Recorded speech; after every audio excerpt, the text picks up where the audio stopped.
Iya, betul. Skala efisiensi. Jadi gini, kalau omsetnya misalnya 1 juta dengan omset yang 2 juta pasti berbeda.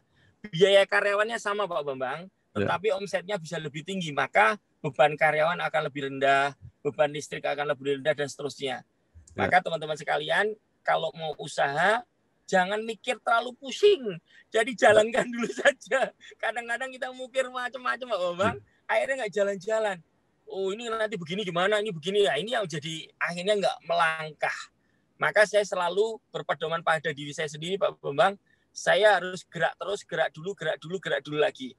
Jadi jangan sampai menunggu Pak. Kalau menunggu teman-teman yang lain sudah jalan, kita ketinggalan lagi. Maka gerak gitu Pak Bambang.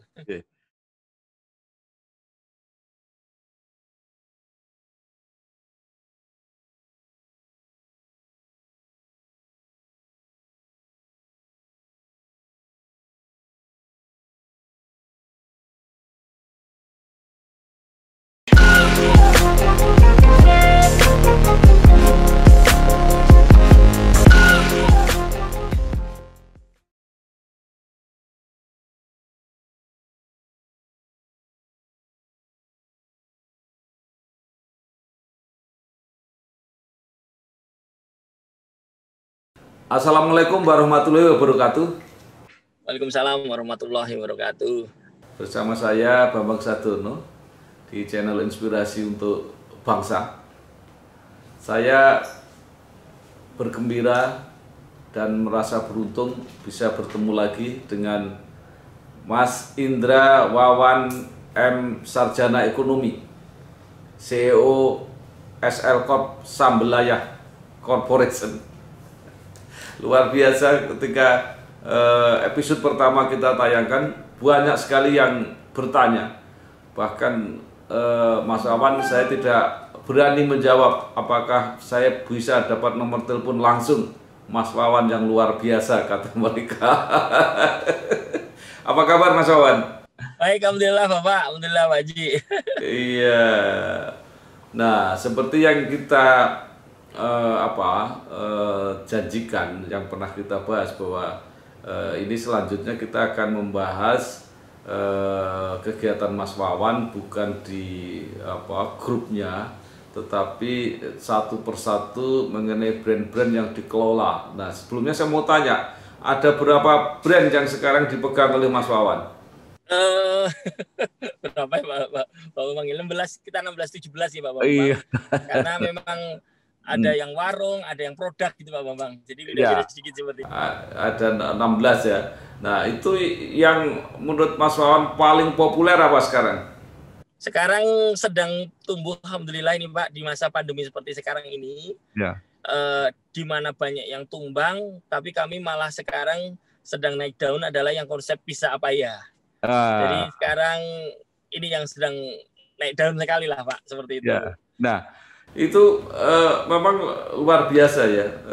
Pisa, namanya Pisa apa ya. Ini makanan yang mula-mula dikembangkan di Itali ya. Kemudian di Indonesia hanya ada beberapa merek, bahkan hanya ada satu merek yang sangat terkenal. Tapi kenapa tiba-tiba Mas Wawan bisa meng-create merek baru dan kemudian boom?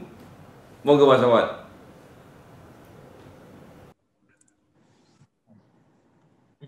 Alhamdulillah. Jadi gini Pak Bambang, awalnya seperti ini. Sebetulnya kami pengen gini, setiap warga masyarakat Indonesia di mana middle low-nya cukup banyak ya, 200 jutaan ini yang luar biasa, apalagi di perkampungan perdesaan, di mana banyak mereka yang tidak atau belum punya kesempatan makan di tempat makan produk ala luar gitu Pak. Kami pengen bikin agar semua itu, terutama ini yang di desa-desa, kemudian di pondok-pondok pesantren, di daerah-daerah dan sebagainya, itu bisa makan makanan yang ala luar, tetapi harganya harga lokal banget gitu loh Pak. Itu yang kita bikinkan. Jadi pengen membuat orang seneng lah gitu Pak, gitu Pak Bang. Nah, bagaimana harga bisa jadi terjangkau banget? Apakah berarti kualitasnya atau bahannya atau apanya yang dimodifikasi? Jadi kalau pizza ini yang jelas gini Pak, saya kan sudah bermain kuliner sejak 12 tahun ini. Memang umur yang masih remaja ya, 12 tahun. Cuman dari umur 12 tahun ini saya banyak belajar banyak yang di situ banget ya. Remaja itu kan biasanya lari kencang dan sebagainya. Ya agak gerusa-gerusu sedikit, tapi butuh kematangan. Nah, dari pembelajaran saya 12 tahun ini, kita ini sering memahami seperti ini, Pak, bahwa makanan kenapa kok bisa dijual mahal sih? Kenapa kok nggak bisa dijual murah? Padahal kita tahu bahan bakunya bisa lebih murah sebetulnya. Kenapa harus mahal gitu loh, Pak? Itu akhirnya membuat tidak semua masyarakat Indonesia khususnya itu bisa menikmati segala produk-produk yang notabene itu sebetulnya bisa terjangkau di setiap kalangan. Maka kami melakukan riset development-nya cukup panjang, Pak Bambang. Ini sebetulnya sebelum pandemi pun kami sudah punya produk ini. Kami jual di WKWK Food and Drink, yang produk kami, warung kami yang lain. Nah, di situ ada banyak produk, Pak Bambang. Ada pizza, ada mie dan sebagainya, komplit. Ada minuman kekinian, makanan kekinian ada. Kami lihat di sana harganya masih tinggi, Pak Bambang. Kemudian kami meriset lagi. Nih, saya ngomong sama teman-teman, kondisi sekarang ini kurang baik. Ekonominya kurang bagus. Kenapa kita tidak bikin makanan di mana ini terjangkau di semua kalangan lapisan? Maka saya perintahin tim riset kami, coba bikinkan yang HPP-nya terjangkau. Yang bisa saya jual hanya 10.000. Masya Allah. Dari situ Pak Bambang, kita hanya meriset aja. Bahan produknya insya Allah tetap unggulan, tetap bagus lah Pak. Bahkan mohon maaf, tepung kami yang kami gunakan, insya Allah dengan produk yang terkenal itu, kata teman-teman, kata suppliernya, tepung kami lebih mahal, Pak Bambang. Jadi lebih mahal, pakai tepung yang lebih mahal, gitu, Pak Bambang. Jadi itu yang pertama. Kedua, karena kami dari dulu itu biasa menggunakan membudgeting produk HPP yang bagus, maka kami bisa memberikan harga yang terbaik, Pak Bambang. Terus yang pertama itu, yang kedua ini, Pak, dengan skala yang lebih gede. Kami alhamdulillah sudah ada di titik di seluruh Indonesia, di Jawa terutama, dan terakhir tadi kemarin keluar itu di Sumatera, Pak, di Palembang dan Lampung. Artinya dengan pembelian jumlah yang gede, maka bahan bakunya bisa lebih terjangkau. Seperti itu, Pak Bambang. Ya, itu seberapa murah ya kalau 10.000 itu? Artinya kalau yang lain yang semula itu mereka jual berapa? Bisa 30, 50, tergantung Pak Bambang. Sekarang ada yang cuma 20-an juga ada, tapi tetap kita masih bertahan di angka 10. 10 itu dari mulai ya, ada yang 15, ada 16, tapi kalau pesaing kita mungkin di atas itu. Karena mereka yang jelas mereka menggunakan biaya yang gede Pak Bambang, misalnya sewa tempat yang mahal gitu Pak. Kalau kami kan hanya gerobak pinggir jalan. Kemudian mungkin mereka juga menggunakan pabrikan yang besar dan sebagainya. Kami hanya rumah tanggaan gitu loh Pak Bambang. Seperti itu yang membuat lebih ini ya, lebih terjangkau lah seperti itu Pak Bambang. Mohon maaf saya dari mobil ini suaranya jelas ya Pak Bambang, karena di jalan jelas gini. Apa karena mereka juga membayar fee franchise juga? Keluar ya. Kemungkinan bisa seperti itu Pak Bambang. Nah, sekarang mengenai nama. Kenapa namanya itu bisa apa ya? Awalnya seperti ini Pak Bambang. Kami ini kami kan punya banyak nama nih. Terus ada Sambelaya, Jago Jowo, Gerelode dan sebagainya sampai belasan produk itu. Terakhir gini, saya ngomong, ini mau jual pizza nih, gimana nih? Terus namanya pizza apa ya? Loh, mau jual pizza namanya pizza apa ya? Malah tanya lagi saya, namanya pizza apa ya? Terus tim saya yang kreatif mau, Pak, pakai nama yang Bapak tadi sebutkan apa? Ya pizza apa ya itu aja. Namanya pizza apa ya itu. Jadi karena kebingungan kami ini menjadikan suatu hal yang menarik. Karena merek-merek kami udah banyak tuh Pak Bambang. Terus apa ini? Udah pizza apa ya? Apa sih pizza apa ya?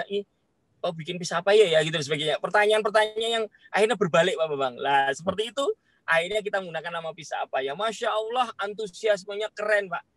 Awalnya kami pengen buat sendiri, ternyata ini menjadikan kami malah sekarang memikirkan UMKM, Pak. Menjadikan kami memikirkan orang lain. Karena apa? Hanya dengan buka dengan modal yang sangat minim, ya, dapat untung ada yang 1 bulan bisa selesai modalnya, ada yang 2 bulan, ada yang 3 bulan, ada yang 2 minggu, Pak Bambang. Jadi 2 minggu itu modal udah kembali. Ini yang keren ini. Nah, Gitu Pak Bambang. iya, tadi kan Pak Wawan mengatakan bahwa ini supaya sampai ke pelosok-pelosok ya, sampai ke desa dan UMKM bisa terlibat, itu gimana? Mereka masak sendiri gitu atau dikirim barangnya itu? Nggih. Jadi begini Pak Bambang, masak pisah apa ya kita ini adalah punya tagline yang sederhana. Ya. Apa namanya, konsep yang kami ajukan sederhana. Jadi konsepnya adalah simple, duplicated, simple dan duplicated Pak. Jadi simpelnya itu seperti ini. Orang masak pisah apa ya ini seperti memasak mie instan. Wah, sangat sederhana, sangat simple, semua bisa. Dari anak kecil, anak saya yang kelas 2 SD, kelas 3 SD itu bisa masak sendiri, sampai mbah-mbah sampai usia 60-70 itu bisa Pak. Rasanya tuh bisa dinikmati dari bawah sampai atas. Nah, dari situ mereka hanya memasak. Persediaan stok dan sebagainya kami kirim dari pusat. Kami training menggunakan Zoom, kami training menggunakan video. Mereka bahan baku dari kami, mereka tinggal masak seperti layaknya memasak mie instan yang sangat sederhana. Kemudian duplicated Pak. Duplicated itu mudah untuk menduplikasi.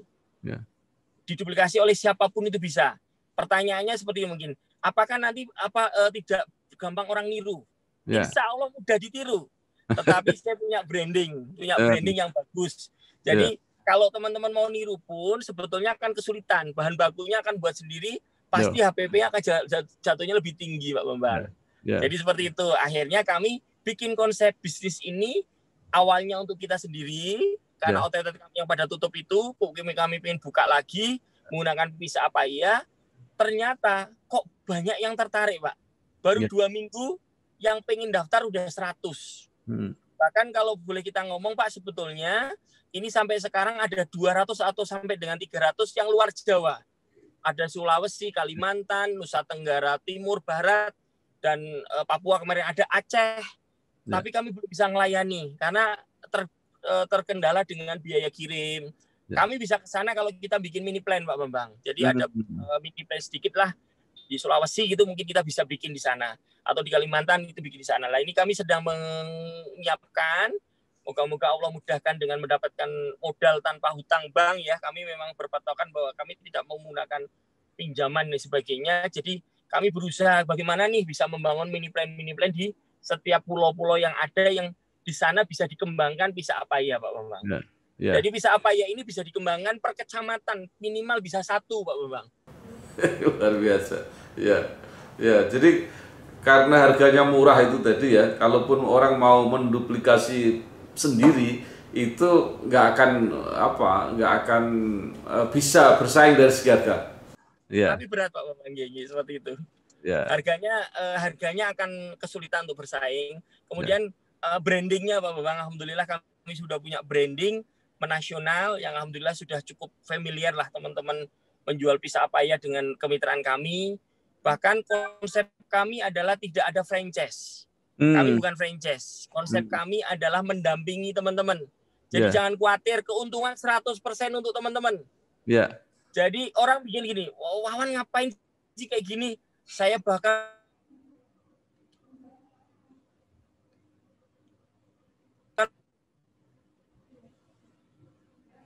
memotivasi kayak gini Pak Bambang, 200 orang muncul. Saya motivasi menggunakan Zoom. Bahkan kami hanya jual bahan baku saja. Saya nyiapkan bahan baku, mereka tinggal masak. Kami didik secara marketing, kami didik secara operation, kami didik secara sales, kami didik secara pembukuan, keuangan dan sebagainya, bahkan HRD, kami didik semuanya. Gratis semuanya. Kami berikan kepada UMKM. Kami berharap dengan kami bisa membantu mereka yang kena PHK, mereka yang kena webinar, WFH dan penghasilannya turun, mereka yang usahanya jatuh, kami pengen gandeng dengan modal yang sangat terbatas. Bahkan insya Allah kami mengeluarkan Pak Bambang di minggu ini sejak pertengahan Januari, nanti kita umumkan di sekitar tanggal 15 sampai 20, kami akan mendampingi memberikan 50 mitra gratis. Kami modalin. Jadi produk dari kami semuanya, cuman kami modal dikembalikan ke kami, setelah itu milik mereka semua. Jadi itu yang kami ingin kembangkan, kami ingin bermanfaat, benar-benar bermanfaat untuk orang semuanya. Banyak orang yang kena PHK, usahanya turun, kami dampingi. bahkan ngajarin bagaimana dapat omset, dapat keuntungan 10 juta sebulan, dapat keuntungan 5 juta sebulan, 20 juta sebulan itu bisa. Padahal modalnya cuma di bawah 10 juta. Seperti itu Pak Bambang. Alhamdulillah puluhan bahkan ratusan teman-teman kita banyak yang sudah terbukti dapat untung dari 5 juta hingga 50 juta sebulan Pak Bambang. Ya. Alhamdulillah. Ya, jadi Pak Wawan kesimpulannya hanya mengambil keuntungan dari bahan baku ya.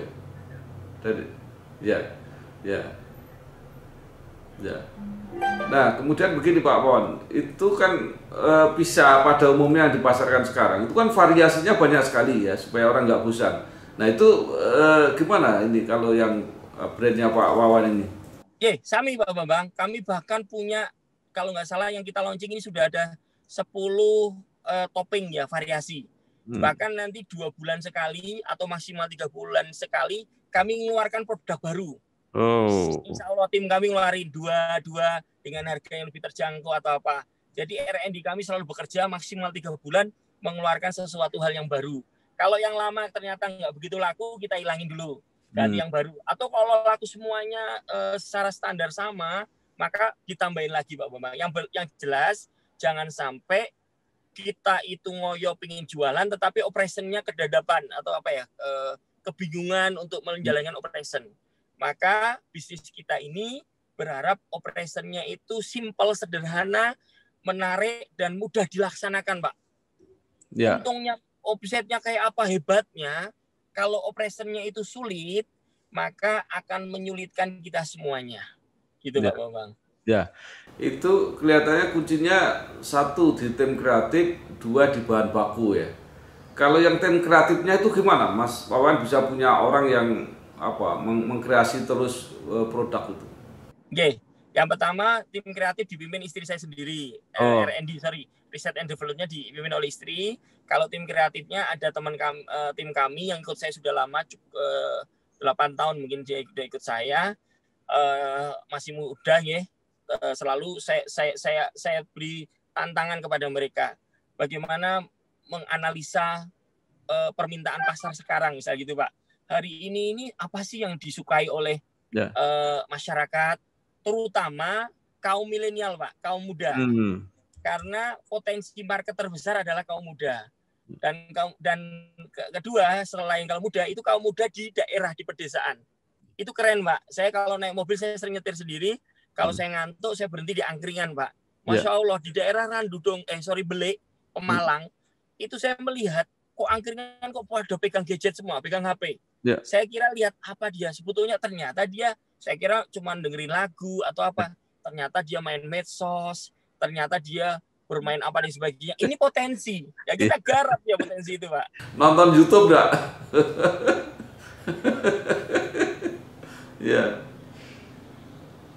Ya.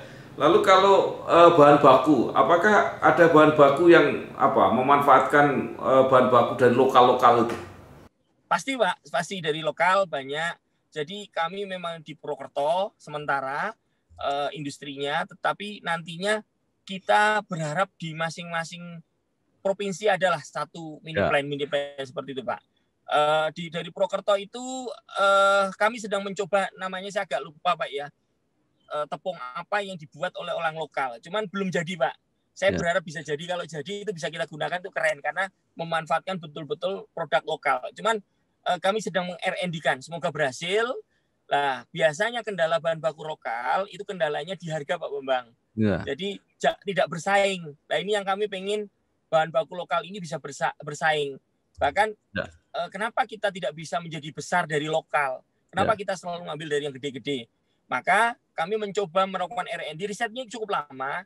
Sudah setengah tahun ini kami belum berhasil di tepungnya itu. Saya belum bisa menyebutkan namanya, tetapi kami sedang mencoba terus. Semoga ketemu. Kalau ketemu berarti full lokal bisa dipakai. Kalau tepungnya masih tepung biasa, Pak, seperti itu. Ya. Kemudian tadi ada masalah dengan luar pulau, apalagi yang jauh sampai Papua dan sebagainya. Apakah itu terpaksa harus harganya naik kalau di sana? Per pulau punya harga masing-masing Pak Bambang. Tetap tapi harga 10.000 ada. Jadi strategi marketing kami, harga 10.000 itu tetap ada di suatu daerah. Kalau di Jawa Tengah mungkin 10.000 bisa ada sekitar 8 item sampai 10 item. Kalau di luar Jawa paling 2 atau 3 atau 4 gitu Pak Bambang. Yang lainnya pakai harga yang normal. Jadi strategi kalau Bapak belanja di supermarket apa gitu misalnya, Bapak kan lihat harga gula pasir sekian. Murah banget itu. Nah, kita terpancing kan masuk ke sana. Ternyata apakah kita hanya beli gula pasir, pasti beli teh, beli kopi dan sebagainya. Teh, kopi dan teman-temannya ternyata lebih mahal dari yang lain. Sebetulnya kami bukan menerapkan seperti itu. Cuman kami punya strategi marketing bahwa 10.000 itu tetap ada dimanapun berada. Tapi yang lainnya mengikuti harga pasar. Walaupun 10.000 mungkin di kota lain, di pulau lain pastinya untung kita tidak sebanyak seperti yang di Jawa Tengah. Tapi bagi kami yang penting bisa orang menikmati, Pak. Dari situ, nah ini ilmunya mungkin nggak bisa dihitung, Pak Bambang. Jadi ilmu seperti ini. Matematikanya itu bukan matematika manusia atau matematika akunting. Kadang saya berbicara seperti ini agak kesulitan kalau menjelaskan salah satu. Tapi begitu kami jalankan, loh kenapa kok kayaknya nggak untung ya kalau orang lihat. Tapi begitu kita cek, untung menarik itu, Pak. Nah inilah matematikanya adalah matematika Allah, Pak. Jadi kadang-kadang buat orang lain seneng lah. Orang lain seneng, orang lain bahagia, pasti kita akan dibahagiakan oleh Allah. Seperti itu, Pak. Iya. Mungkin kalau baru sedikit ya, mungkin belum untung atau untungnya sedikit, tapi begitu nanti orang tertarik jumlahnya besar, itu kan nanti juga lebih efisien. Iya, betul. Skala efisiensi. Jadi gini, kalau omsetnya misalnya 1 juta dengan omset yang 2 juta pasti berbeda. Biaya karyawannya sama, Pak Bambang, tetapi omsetnya bisa lebih tinggi, maka beban karyawan akan lebih rendah, beban listrik akan lebih rendah, dan seterusnya. Maka teman-teman sekalian, kalau mau usaha, jangan mikir terlalu pusing. Jadi jalankan dulu saja. Kadang-kadang kita mikir macam-macam, Pak Bambang, akhirnya nggak jalan-jalan. Ini nanti begini gimana, ini begini. Ya, ini yang jadi akhirnya nggak melangkah. Maka saya selalu berpedoman pada diri saya sendiri, Pak Bambang. Saya harus gerak terus, gerak dulu lagi. Jadi jangan sampai menunggu, Pak. Kalau menunggu, teman-teman yang lain sudah jalan, kita ketinggalan lagi. Maka gerak gitu, Pak Bambang. Nah, sekarang pertanyaannya, khusus bisa komposisi share-nya di grup itu sudah seberapa besar di grupnya Mas Wawan sendiri? Sekarang malah menjadi pendorong, Pak, walaupun belum separohnya ya, tetapi alhamdulillah sekarang sudah mendekati angka 40%-an lah seperti itu, Pak. Cuman kami sekarang mengeluarkan produk-produk lain, Pak. Jadi jangan 40 apa ya, tidak boleh menguasai tetap, tapi tetap nge-share-nya menjadi rata, Pak Bambang. Jadi operation yang outlet lain tetap berkembang, bisa apa ya tetap, tapi jumlahnya naik. Terus yang lainnya muncul lagi, jumlahnya mungkin komposisinya bisa 20%-an seperti itu. 40% ini tidak batasi, Pak, nggak boleh lebih. Maka kami ngembangin yang lain. Keluarlah mikirin yang kemarin baru saya launching, lagi keluar apa dan sebagainya. Akhirnya kami berharap bahwa kami itu punya macam-macam produk yang itu share-nya rata seperti itu, Pak. Gitu. Luar biasa, Pak Wawan. Terima kasih sekali sudah sharing tentang Bisa Apa Ya. Nanti kita lanjutkan dengan produk-produk lain yang lebih kreatif, lebih menantang lagi. Sekali lagi terima kasih Indra Wawan, MSE, CEO SL Corp. Matur nuwun. Wassalamualaikum warahmatullahi wabarakatuh. Matur nuwun, Pak Bambang.